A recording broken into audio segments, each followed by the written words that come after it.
Hello, everyone. My name is Ayman Chaudhary, and I'm the head of Secretariat of the Global Compact Network Canada. It is my pleasure to welcome you to our interview series with sustainability leaders.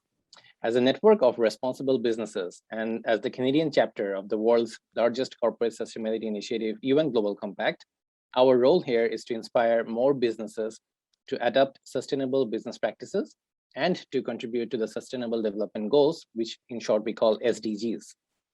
This interview series is to showcase outstanding action that accelerate the global goals undertaken by our network members. Our objective here is to highlight ambitious actions implemented by leaders to fast forward the 2030 agenda through the implementation of the 10 principles of the UN Global Compact, and also to identify and recognize efforts from companies accelerating the integration of sustainability into their core business management. We are glad to feature today Patrick Elie from Matrio as our sustainability leader. Patrick is the co-founder and CEO of Metrio, and Matrio has joined UN Global Compact this year as a participant to our organization. Thank you so much for joining us today, Patrick. It would be great if you kindly share a little bit about Matrio and your role in the organization. Sure, thank you, and thanks, Eamon, for having us today. So we are Metrio. We are a company that helps corporations better manage all their ESG data. We have been around for quite a few years and working with companies in Canada, the States, and in Europe, and looking forward to everything that is happening right now in the ESG landscape. Wonderful. Thank you so much for sharing that, Patrick. So my first question to you would be, what are some of the main drivers of sustainability ambition at Metrio? Yeah, well, of course, we're a service company and a smaller service company. So the challenges that we have internally are, I would say, smaller, but we're trying to really address them as much as we can. So one example is that we recently changed the hosting providers. When we decided on the new providers, we looked at CO2 emissions on the servers. Small changes that might seem like something small, but for a tech company like us and in full growth, this might have pretty big impacts one day. So this is things that we do and try always to do the best things as we can on our side. For sure, the biggest impact that we have right now is working with larger corporations to whom we provide the software where they're able to click, understand what is happening on their side regarding ESG, and therefore having a much bigger impact when they take decisions and realign their strategies according to their SDG goals. So this is where we also have a very big impact with our clients. Excellent. And I think that's where the SMEs plays a really important role in the overall economy, because SMEs, what we have seen before, they play a very integral role in improving a company's sustainability or supply chain, and the way SMEs actually provide the support to the large organization, that's very crucial and very important. And I'm so glad that today we are actually featuring one of the SME leaders, and I'm pretty sure this way we'll be able to feature a lot more other SMEs who are really helping the other large organizations to improve their overall sustainability commitment. My next question to you is actually around how do you ensure that the support for the SDGs is an integral, deliberate part of leading a company's and also your clients' sustainability strategy? So on our side, we have chosen six main SDGs. So regarding all the aspects of ESG, so it's going to be health, it's going to be what we can do for the environment and making sure that the company is well managed and governed in that sense. So we will do that. Once again, smaller impact on our side, but we do help our clients follow their own SDGs through the data that they gather through Metrio. They can then have results specific through all the different SDG goals that they have chosen. This is the best way that we can bring in good information, reliable information, and follow-ups on everything that they need and want to do. This is really based on the premise that you can manage what you can measure. So we bring in the measuring part so that the management part has much more sense. And we do it for SDGs, we do it for all types of frameworks too, from the same data. So having one set of data but being reused and repurposed on different goals that they have. But the SDGs obviously is very, very popular for our clients, and they are being used pretty much across the board. Excellent. Yeah, I'm glad that you have mentioned that SDGs are becoming more and more popular in the corporate reporting practices. And we have also seen that in the latest PwC reporting that came out, the global overall reporting on the SDGs has gone up pretty significantly.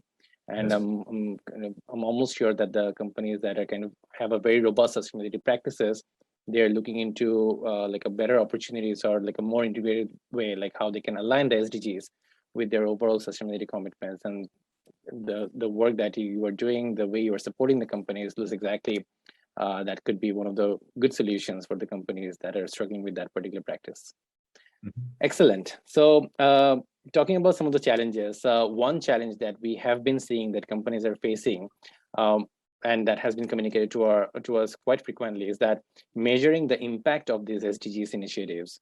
So as one of the leading consultant or leading advisor in this particular field, what recommendations do you have for your industry peers for tackling this challenge? Well, to have, it's always better if it comes top down. So to have the buy-in of all management, ideally from the top of management. If everybody believes in the importance of this, then it's going to trickle down and it's going to be much more interesting, much more fun, but also much more useful and efficient if everybody at the company believes that. Once that is done and you have the buy-in of everybody, well, you need quick wins. You need to have something to show to everybody so that everybody feels that any action that they take or any decision that they take does have an impact according to the SDG goals.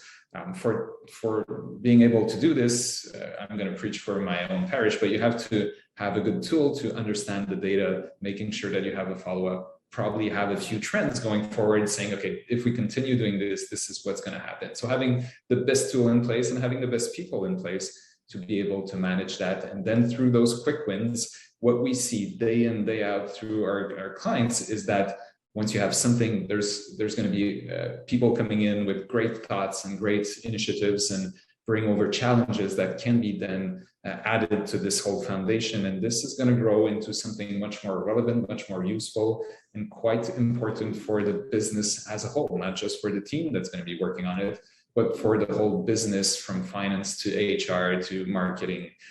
All this data can be used and appreciated, and it's going to be impactful for all those departments. So really having quick wins, a good tool in place, understanding the data and building on that, as simple as that.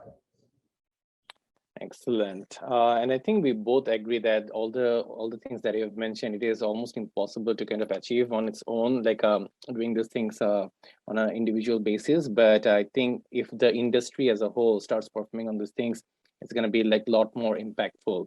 And on that note, I actually wanted to ask about your opinion about what role do you see partnership can play in strengthening a company's sustainability or overall sustainability commitment?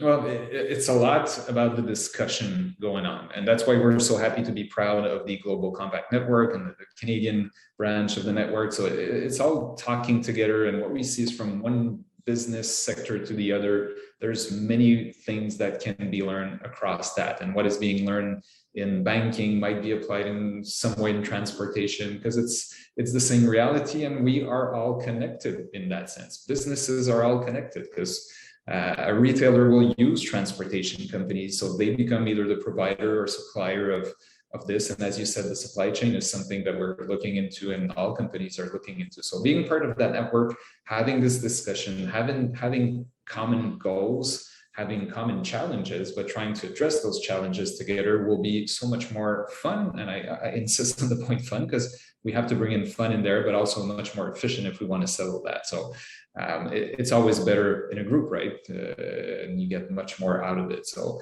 we believe this is great. Once again, this is why we're so happy to be part of this network. And this is how we take out so much information and so much new learnings from that network too. Thank you so much, Patrick. And thanks for mentioning Global Compact Network Canada as one of the strong partners in your sustainability journey.